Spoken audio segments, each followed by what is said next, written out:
المجيد والفرقان الحميد وأما بنعمة ربك فحدث صدق الله العلي العظيم وصدق رسوله النبي الأمين المتين المعين الكريم ونحن على ذلك لمن الشاهدين والشاكرين والحمد لله رب العالمين.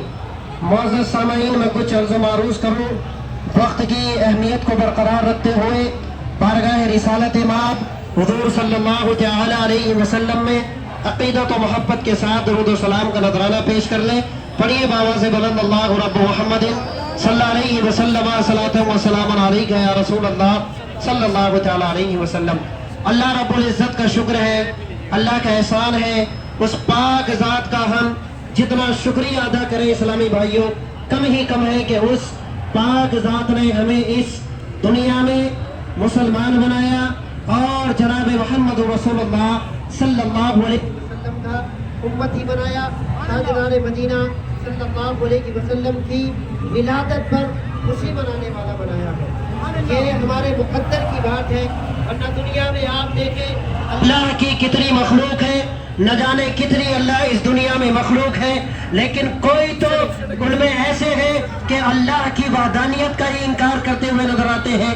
کچھ ایسے ہیں پیارے اسلامی بھائیوں کہ تاجدار مدینہ صلی اللہ علیہ وسلم کی ولادت پر جب خوشی منائی جاتی ہے، آپ تاجدار مدینہ صلی اللہ علیہ وسلم کی ولادت پر جب ہم اہل سنت و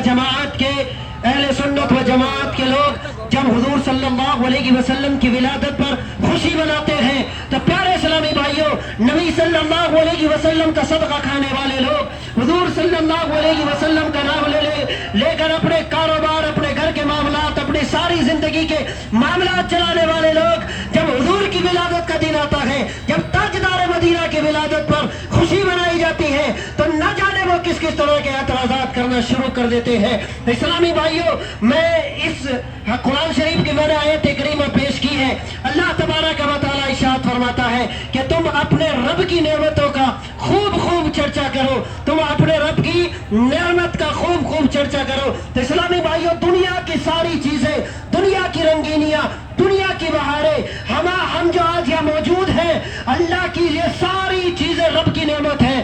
ہمیں اللہ نے آنکھیں عطا کی دیکھنے کے لیے، یہ رب کی نعمت، سننے کے لیے کان عطا کیے، یہ رب کی نعمت، بولنے کے لیے زبان عطا کی، رب کی نعمت، چلنے کے لیے پیر عطا کیے، رب کی نعمت. ہم جو بنجر زمین میں اناج اگایا جاتا ہے، اللہ اناج اگاتا ہے. ہم جو کھاتے ہیں یہ رب کی نعمت. ہم جن مکانوں میں رہتے ہیں یہ ساری چیزیں رب کی نعمت ہے. لیکن پیارے اسلامی بھائیوں، کیا ہم جانتے ہیں کہ اللہ تبارک و تعالیٰ کی سب سے بڑی نعمت ہمارے لیے کیا ہے؟ کیا ہم جانتے ہیں کہ ہمارے لیے اللہ تبارک و تعالیٰ کی سب سے عظیم نعمت کیا ہے، جس کو نعمت عظمی کہا جاتا ہے؟ وہ پیارے اسلامی بھائیوں تاجدار مدینہ، راحت قلب و سینہ، حضور پر نور، شافع یوم النشور، حضور صلی اللہ علیہ وسلم کی ذات مبارکہ ہے. اللہ تبارک و تعالیٰ نے ہمیں اپنی تمام نعمتیں دی ہیں.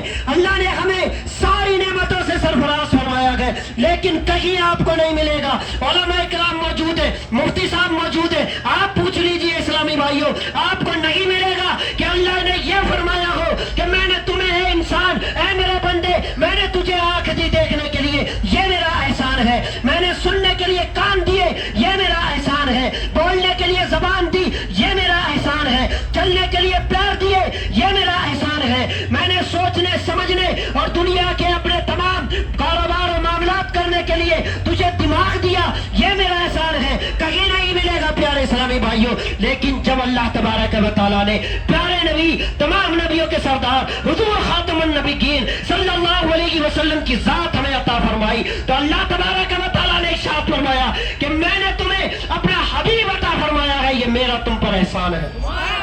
اسلامی بھائیوں، حضور سے بڑی ذات اور حضور سے بڑی نعمت ہمارے لیے کوئی اور ہو نہیں سکتی ہے. جب اللہ فرماتا ہے کہ تم اپنے رب کی نعمت کا خوب چرچا کرو، اس پر خوشی کا اظہار کرو، کیا ہم ایسے مسلمان ہیں، کیا ہم ایسے امتی ہیں کہ عام نعمت پر خوشی منائیں، عام نعمتوں پر چرچا کریں، اور جو نعمت عظمیٰ ہے اس نعمت پر ہم خاموش بیٹھے رہے، اس پر اعتراضات اور جوابات میں لگے رہے؟ نہیں اسلامی بھائیوں، ہمارا عشق یہ کہتا ہے، ہمارا عقیدہ یہ کہتا ہے، ہمارے جو ہے پیارے اسلامی بھائیوں محبت یہ کہتی ہے کہ ہم قیامت تک حضور صلی اللہ علیہ وسلم کی ولادت پر خوشیاں مناتے رہیں گے انشاءاللہ تعالی۔ یہ میری آخری بات ہے، میں ایک اعلان کرنے کے لیے اصل میں کھڑا ہوا ہوں۔ اس محلے میں مسجد رضائے مصطفیٰ جو یہ قبرستان کی گلی ہے قائم ہوئی ہے اسلامی بھائیوں، اس مسجد کا میں امام ہوں الحمدللہ۔ تو آپ تمامی حضرات سے میں مؤدبانہ انتہائی ادب و احترام کے ساتھ گزارش کروں گا کہ اگر ہم اپنی نسلوں میں دین ڈالنا چاہتے ہیں، اگر ہم اپنی نسلوں کو آباد کرنا چاہتے ہیں، اگر ہم چاہتے ہیں کہ ہماری نسلیں یوم قیامت تک مذہب اسلام، مذہب حقہ، فرقہ اہل سنت و جماعت پر قائم رہے، ہم چاہتے ہیں کہ ہمارے گھروں میں کلام مجید کی تلاوتیں ہوتی رہے، ہم چاہتے ہیں کہ ہمارے گھروں میں نعت نبی کے ترانے گنگناتے جاتے رہے، اگر ہم چاہتے ہیں کہ ہماری مسجدوں سے محمد رسول اللہ صلی اللہ علیہ وسلم کی صدائیں آتی رہے، اگر ہم چاہتے ہیں کہ ہماری مسجدوں سے یا نبی سلام علیہ کی ندائیں بلند ہوتی رہے، اگر ہم چاہتے ہیں ہماری مسجدوں سے منبر و محراب سے مصطفیٰ جان رحمت کے ترانے گنگناتے جاتے رہے، تو اسلامی بھائیوں ضروری ہے ہمیں اس بات کی کہ ہمیں مسجدوں کا تعاون کرنا ہوگا، ہمیں مسجدوں کو آباد کرنا ہوگا، ہمیں مسجدوں کا خیال رکھنا ہوگا۔ مسجد کو آباد کرنا اپنی نسلوں کو آباد کرنا ہے، مسجدوں کو آباد کرنا اپنے خاندان میں دین ڈالنا ہے، مسجدوں کو آباد کرنا اپنے معاشرے میں دین لانا ہے، مسجدوں کو آباد کرنا اپنے گھروں کو آباد کرنا ہے، مسجدوں کو آباد کرنا اپنی نسلوں کو آباد کرنا ہے۔ اگر ہم چاہتے ہیں اسلامی بھائیوں کہ دین قائم رہے، ہماری نسلیں دین پر عمل کرتی رہے، ہماری نسلیں محمد رسول اللہ صلی اللہ علیہ وسلم کی غلام بنی رہے، تو ہمیں مسجد و مدرسوں کا خیال رکھنا ہوگا۔ میرے بولنے میں کوئی خامی ہو گئی اور رب قدیر سے دعا ہے مولا معاف فرمائے، صحیح پر عمل کی توفیق عطا فرمائے۔ کلمہ شہادت کا ورد کر لیں، پڑھیں اشہد ان لا الہ الا اللہ و اشہد ان محمد رسول اللہ۔